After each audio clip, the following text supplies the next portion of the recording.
강남의 밤은 잔인할 정도로 화려했다.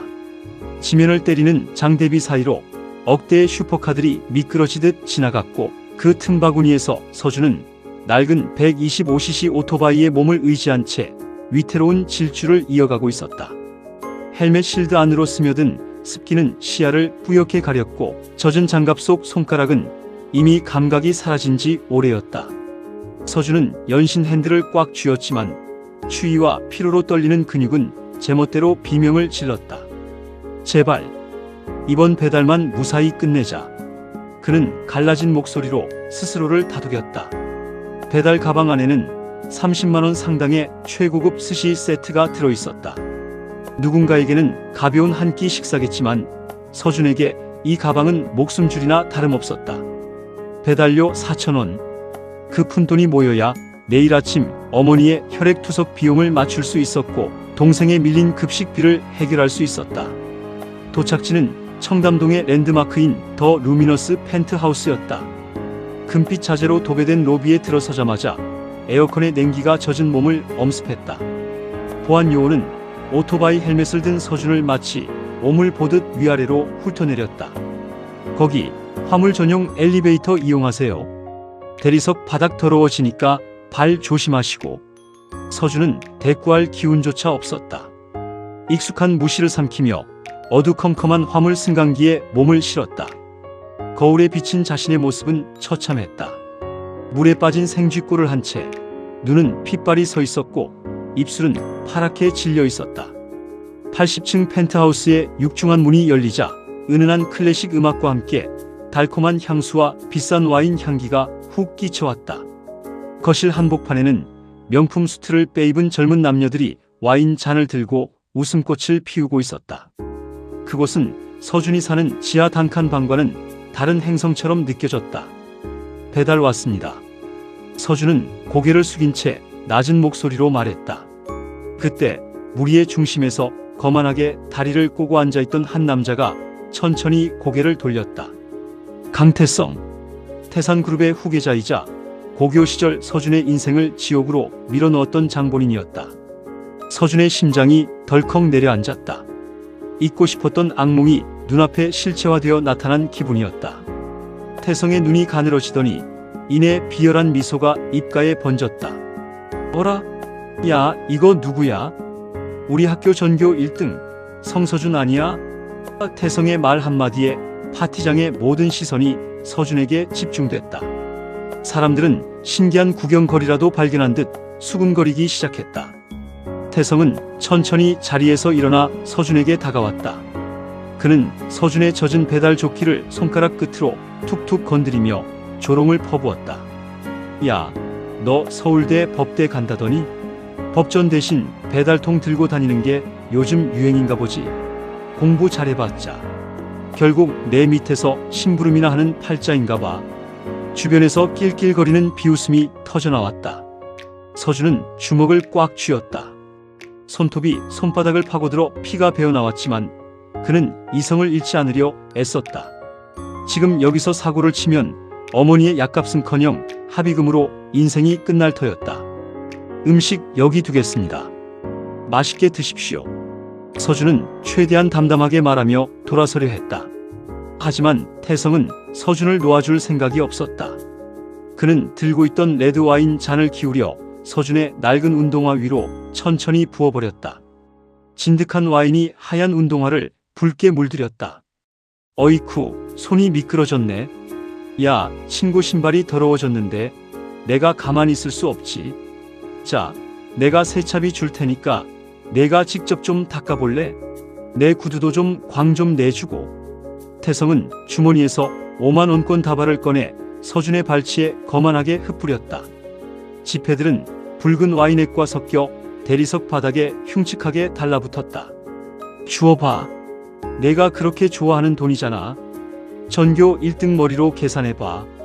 이게 배달 몇 번을 뛰어야 벌 수 있는 돈인지. 자존심이 밥 먹여주냐? 돈이 밥 먹여주지. 서준은 바닥을 내려다보았다. 붉게 물든 지폐들이 마치 자신을 비웃는 혓바닥처럼 보였다. 가슴 깊은 곳에서 뜨거운 불덩이가 치밀어 올랐다. 당장이라도 저 잘난 얼굴을 후려치고 싶었다. 하지만 뇌리에는 오늘 아침 병원에서 걸려온 독촉, 전화와 차가운 방바닥에서 신음하던 어머니의 얼굴이 스쳤다. 서준은 천천히 무릎을 굽혔다.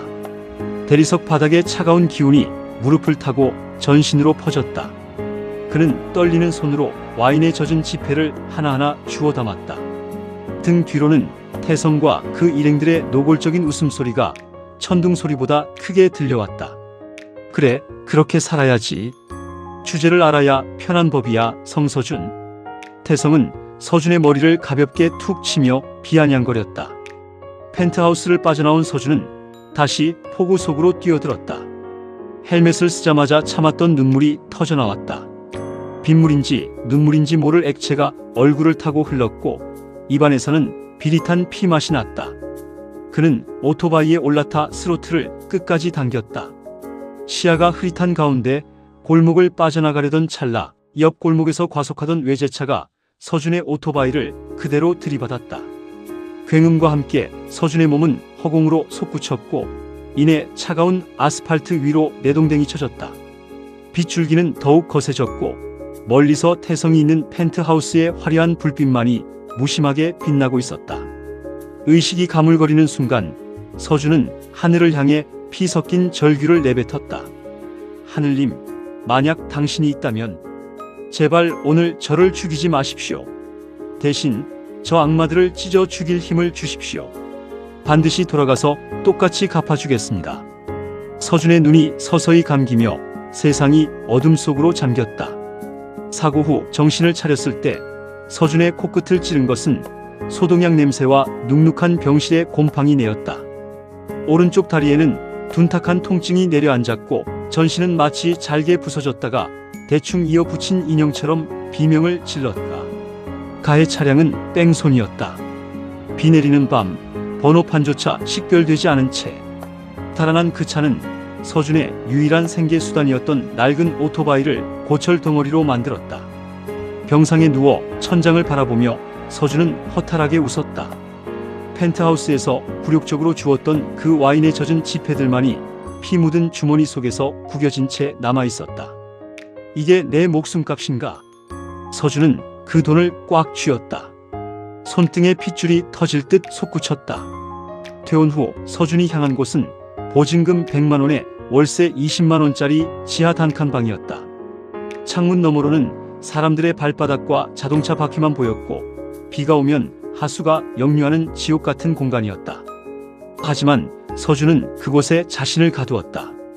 절뚝이는 다리는 더 이상 배달 일을 할 수 없게 만들었지만 대신 그의 머릿속에서는 잠들어 있던 천재적인 감각이 깨어나기 시작했다. 고등학교 시절 전국 수학 올림피아드를 휩쓸고 모의고사 전교 1등을 놓치지 않았던 그 명석한 두뇌가 이제는 오직 생존과 복수라는 단 하나의 목적을 위해 가동되었다. 서준은 낡은 중고 노트북 한 대를 구했다.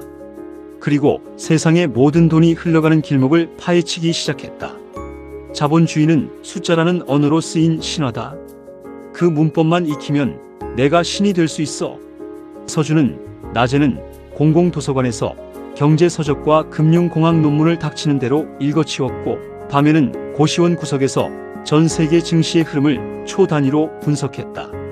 식사는 하루에 컵라면 1개, 그마저도 국물로 배를 채우며 버텼다. 굶주림보다 무서운 것은 다시 그 펜트하우스 바닥에서 구두를 닦게 될지도 모른다는 공포였다. 서준은 사고 합의금과 노가다로 모았던 소액의 시드머니를 주식시장에 던졌다. 초기에는 실패도 있었다. 하지만 그는 실패를 감정으로 받아들이지 않았다. 오직 오답노트를 쓰듯 철저하게 분석했다. 그는 주식 차트가 단순히 선의 움직임이 아니라 인간의 탐욕과 공포가 만들어내는 거대한 심리 지도라는 것을 간파했다. 1년이 지났다. 서준의 모니터에는 복잡한 수식과 알고리즘이 빼곡하게 들어찼다. 1,000만 원으로 시작했던 계좌는 어느덧 5억을 넘어섰고 복리의 마법은 그의 손끝에서 폭발적으로 일어났다. 서준은 단순히 돈을 불리는 것에 만족하지 않았다. 그는 강태성의 가문이 운영하는 태산그룹의 지배 구조를 해부했다. 태산그룹의 핵심인 태산건설이 무리하게 진행 중인 해외 플랜트 사업과 국내 재개발 사업의 허점을 찾아냈다. 강태성은 아버지의 권력을 믿고 안하무인 격으로 사업을 확장하고 있었지만 서준의 눈에는 그 모든 것이 곧 무너질 모래성처럼 보였다. 그러던 어느 날 서준의 가슴에 다시 한번 불을 지피는 사건이 발생했다.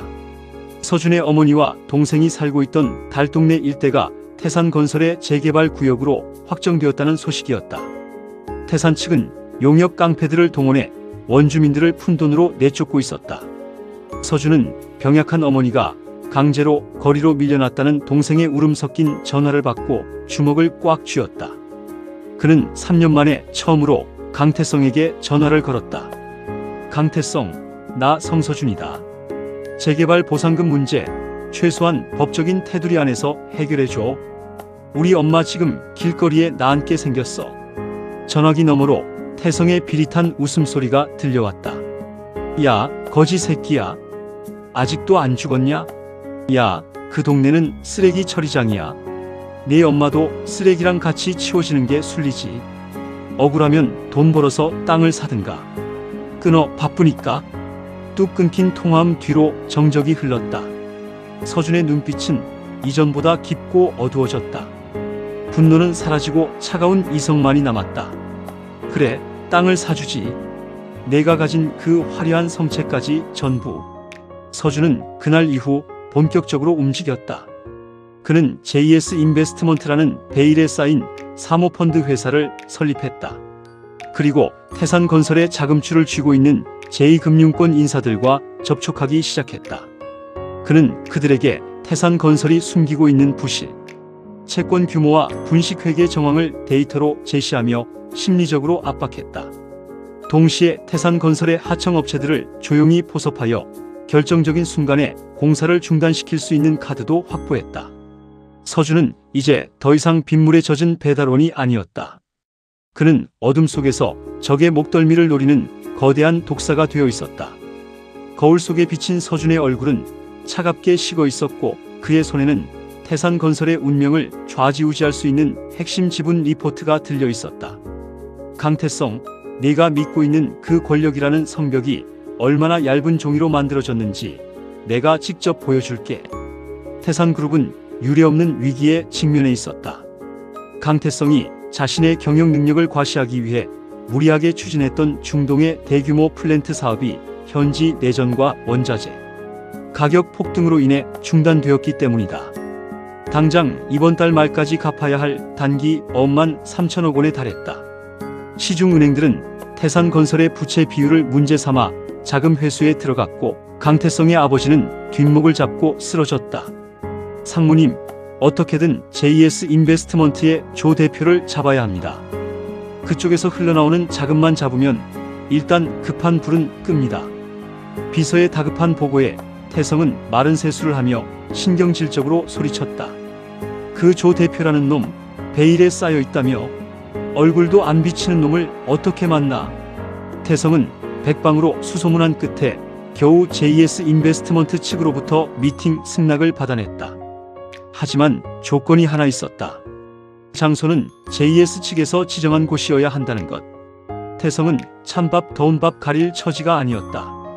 지정된 장소에 도착한 태성은 경악을 금치 못했다. 그곳은 3년 전 자신이 살았던 그리고 서준에게 와인을 들이부으며 모욕을 주었던 바로 그 청담동 더 루미너스 펜트하우스였다. 현재는 JS 인베스트먼트가 법인 명의로 통째로 매입하여 VVIP 고객 전용 라운지로 쓰고 있는 곳이었다. 태성은 떨리는 가슴을 진정시키며 안으로 들어섰다. 3년 전에는 자신의 왕국이었던 이곳이 이제는 적진의 심장부처럼 느껴져 발걸음이 무거웠다.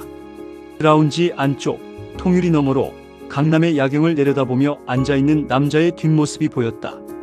세련된 핏의 차콜 그레이 수트를 입고 손가락 사이로 시가 연기를 내뿜는 그의 자태에서는 범접할 수 없는 아우라가 뿜어져 나왔다. 조 대표님, 태산건설의 강태성 상무님 오셨습니다. 비서의 안내에 남자가 천천히 의자를 돌렸다. 태성은 그 얼굴을 마주하는 순간 손에 들고 있던 서류 가방을 바닥에 떨어뜨릴 뻔했다. 너 너 설마 성서준? 태성의 입술이 바르르 떨렸다. 3년 전 빗길에 쓰러져 죽었을 줄 알았던, 아니 평생 배달통이나 들고 다닐 줄 알았던 그거지. 새끼가 1000억대 자산가인 조 대표로 눈앞에 서 있었기 때문이다. 서준은 여유롭게 시가를 재떨이에 끄고 자리에서 일어났다. 그는 절뚝이는 다리를 숨기지 않은 채 천천히 태성에게 다가갔다. 구두 소리가 대리석 바닥을 때릴 때마다 태성의 심장은 조여들었다. 오랜만이야, 강태성 상무님. 왜 그렇게 넋이 나갔어? 귀한 발걸음 하셨는데 앉아야지. 서준은 태성이 예전에 앉았던 그 상석을 가리켰다. 태성은 다리에 힘이 풀려 주저앉듯 소파에 몸을 묻었다. 말도 안 돼. 내가 어떻게? 그 배달원 새끼가 어떻게 이 자리에? 태성의 목소리에는 경악과 공포가 뒤섞여 있었다. 서준은 냉소적인 미소를 지으며 와인 한 잔을 따라 태성에게 내밀었다. 세상 이치라며. 돈 없으면 죽는 거. 근데 반대로 돈 있으면 사람 인생 하나 바꾸는 건 일도 아니더라고. 내가 가르쳐준 덕분에 열심히 공부했지. 돈 버는 법을. 서준은 두꺼운 서류 뭉치를 테이블 위에 던졌다. 태산그룹의 숨통을 틔워줄 수 있는 5천억 원 규모의 긴급 자금 대출 및 지분 투자 계약서였다. 하지만 그 내용은 가혹하기 이를 데 없었다. 태산건설의 핵심 계열사 주식을 담보로 잡는 것은 물론 상환 기일을 단 하루라도 어길 시 JS 측이 경영권을 완전히 박탈한다는 독소 조항이 가득했다. 이건 회사를 통째로 넘기라는 거잖아. 이건 계약이 아니라 강탈이야. 태성이 소리치자 서준은 다시 시가를 물며 차갑게 대꾸했다. 강탈? 아니, 선택이지. 사인하면 일단 부도는 막아줄게. 싫으면 그냥 나가고. 내일 아침이면 태산은 종이 조각이 될 테니까. 아, 그리고 너희 집 재개발 현장에서 쫓겨난 사람들 내가 이미 변호사 선임해서 손해배상 청구 소송 들어갔어. 그거 터지면 너희 부친 구속은 시간 문제일 텐데. 태성은 눈앞이 캄캄해졌다. 서준은 이미 태산그룹의 모든 약점을 쥐고 흔들고 있었다. 3년 전 자신이 던졌던 오만함이 부메랑이 되어 자신의 목을 조르고 있었다. 태성은 떨리는 손으로 만년필을 잡았다. 그래, 태성아. 이제부터 시작이야. 내가 가진 모든 것을 하나씩 가장 고통스러운 방법으로 뺏어줄게. 태성은 결국 피눈물을 흘리며 계약서 마지막 장에 도장을 찍었다. 서준은 계약서를 챙기며 태성의 어깨를 툭툭 쳤다.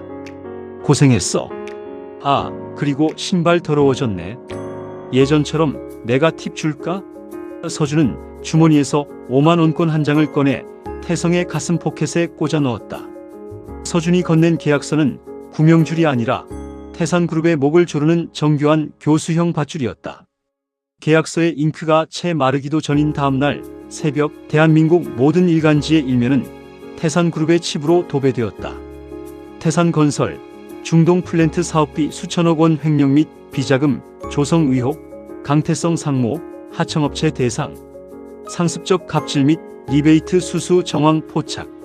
서준이 3년간 그림자처럼 움직이며 수집해온 내부 고발 자료와 회계 장부들이 한꺼번에 터져나온 것이다.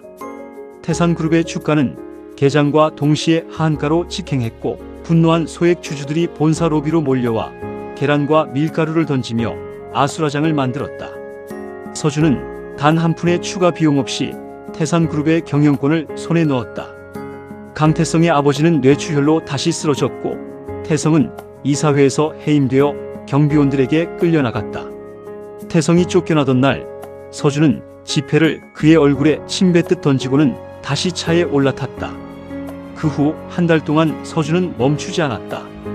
태산건설의 부실을 털어내고 체질을 개선한다는 명목하에 부패한 임원들을 숙청했고 태산그룹의 사명을 성장의 CONG-쟁 홀딩스로 변경했다. 서준은 회장 취임식 대신 어머니의 병실을 찾았다. 엄마, 이제 비 안 맞아도 돼요. 내가 세상에서 가장 큰 우산을 만들었으니까. 서준은 비서를 불러 지시했다. 태산건설 시절 강제 철거당했던 세입자들 전수조사 끝났습니까? 그분들께 약속한 대로 재입주 우선권과 이사 비용 전액 지원하세요. 그리고 회사 수익의 20%는 매달 빗물 재단에 기부할 겁니다. 가난 때문에 꿈을 포기하는 애들이 없게 만들어야죠. 서준은 직접 현장으로 나갔다. 길을 걷던 중 낡은 오토바이 옆에서 컵라면을 먹고 있는 젊은 배달원에게 음료수를 건네며 말했다. 힘들죠? 그래도 포기하지 마세요. 당신의 오늘이 비록 빗길일지라도 내일은 반드시 태양이 뜰 거니까요. 그날 저녁 서준은 홀로 펜트하우스에서 야경을 내려다보았다. 성공이란 단순히 높은 곳에 올라가는 것이 아니라 그곳에서 내려다보는 시선이 얼마나 따뜻해질 수 있느냐의 문제라는 것을 깨달았다. 다음 날 아침 희망 입주식에서 서준은 수천 명의 주민 앞에 섰다. 이 집들은 여러분의 존엄을 지키는 성벽이 될 것입니다. 주민들의 박수 소리가 쏟아졌다. 멀리 강남역 지하도 구석에서 태성이 TV 뉴스를 보며 자신이 던졌던 5,000원짜리 지폐를 꽉 쥐고 울음을 터뜨렸다. 서준의 차창 밖으로 강남의 빌딩 숲 위로 맑고 푸른 하늘이 펼쳐지며 대장정의 막이 내린다.